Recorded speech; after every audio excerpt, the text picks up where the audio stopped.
شروع کرتا ہوں اللہ کے نام سے جو بڑا مہربان نہایت رحم والا ہے۔ حضرت خضر علیہ السلام کہیں جا رہے تھے اور وہ بوڑھے تھے۔ ان کے پاس کسی قسم کا ساز و سامان یا رقم بھی نہیں تھی، بالکل خالی ہاتھ تھے۔ راستے میں انہیں ایک فقیر ملا۔ اس نے حضرت خضر علیہ السلام سے کہا کہ مجھے خدا کے نام پر کچھ دے دو۔ حضرت خضر علیہ السلام نے جواب دیا کہ میرے پاس تو کچھ بھی نہیں ہے۔ اس فقیر نے دوبارہ کہا کہ مجھے اللہ کے نام پہ کچھ دے دو۔ حضرت خضر علیہ السلام نے جواب دیا کہ بھائی میں اسی خدا کا نام لے کر تم سے کہتا ہوں کہ میرے پاس کچھ بھی نہیں ہے، میرے سامنے اتنا عظیم نام نہ لو۔ اس فقیر نے تیسری مرتبہ کہا کہ مجھے اللہ کے نام پہ کچھ دے دو۔ حضرت خضر علیہ السلام نے جواب دیا کہ تو نے اتنی بڑی ہستی کا نام لے لیا ہے مگر میرے پاس کچھ بھی نہیں ہے، تو ایسا کر کے میرے گلے میں توک ڈال اور مجھے منڈی میں لے جا کر فروخت کر دے اور میری قیمت اللہ کے نام پہ لے لے، کیونکہ اللہ کا نام سننے کے بعد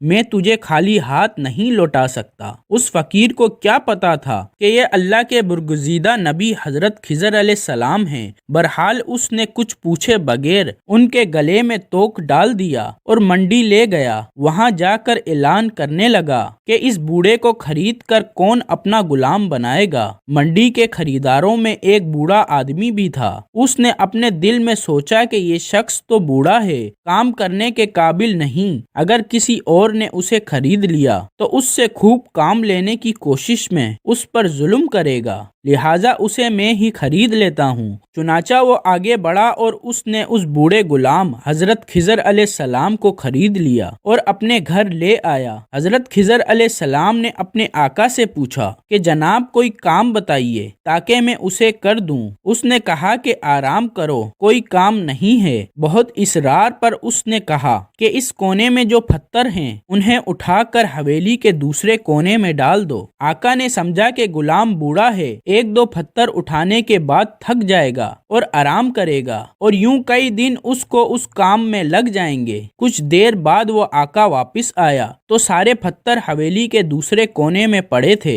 وہ حیران رہ گیا کہ یہ کیا ہوا کہ اس بوڑھے نے کئی دنوں کے کام کو اکیلے چند گھنٹوں میں کر لیا۔ اس نے حیران ہو کر پوچھا کہ تم کیا چیز ہو اور کون ہو؟ انہوں نے جواب دیا کہ جناب میں آپ کا غلام ہوں۔ کافی دنوں کے بعد اس بوڑھے آقا نے کہا کہ یہ دیوار بہت ہی پرانی اور بوسیدہ ہو چکی ہے، اس کو گرا کر نئی دیوار بنا دو۔ یہ کہہ کر وہ آقا ایک کونے میں چھپ کر بیٹھ گیا تاکہ دیکھ سکے کہ یہ بوڑھا کیسے کام کرتا ہے۔ چنانچہ حضرت خضر علیہ السلام نے پرانی دیوار گرائی، گارا بنایا، پھر ایک پتھر کو گارا لگا کر دیوار بنانے کے لیے رکھا اور پھر یوں پتھروں کو اشارہ کیا تو پتھر ترتیب سے دیوار پر لگنا شروع ہو گئے اور پھر آنن فانن دیوار کھڑی ہو گئی۔ بوڑھا مالک دوڑ کر آیا اور ان سے پوچھا کہ آپ کون ہیں؟ انہوں نے جواب دیا کہ میں آپ کا غلام ہوں۔ اس بوڑھے آقا نے کہا کہ خدا کے لیے مجھے بتائیے کہ آپ کون ہیں؟ حضرت خضر علیہ السلام نے جواب دیا کہ میں آپ کو بالکل بھی نہیں بتاتا، مگر آپ نے خدا کا نام لے لیا ہے، اس لیے اس عظیم ہستی کے نام کی وجہ سے بتا دیتا ہوں کہ میں خضر ہوں۔ وہ بوڑھا ڈر گیا کہ آپ اللہ کے پیغمبر ہیں، مجھ سے گستاخی ہو گئی، بس آپ آزاد ہیں۔ یہ تھے وہ لوگ جو خدا کے نام کی اتنی لاج رکھتے تھے، تبھی تو اللہ تعالیٰ نے انہیں اتنا بلند مقام عطا فرمایا۔ ناظرین کمنٹ باکس میں اللہ تعالیٰ کے 99 ناموں میں سے ایک نام ضرور ٹائپ کریں۔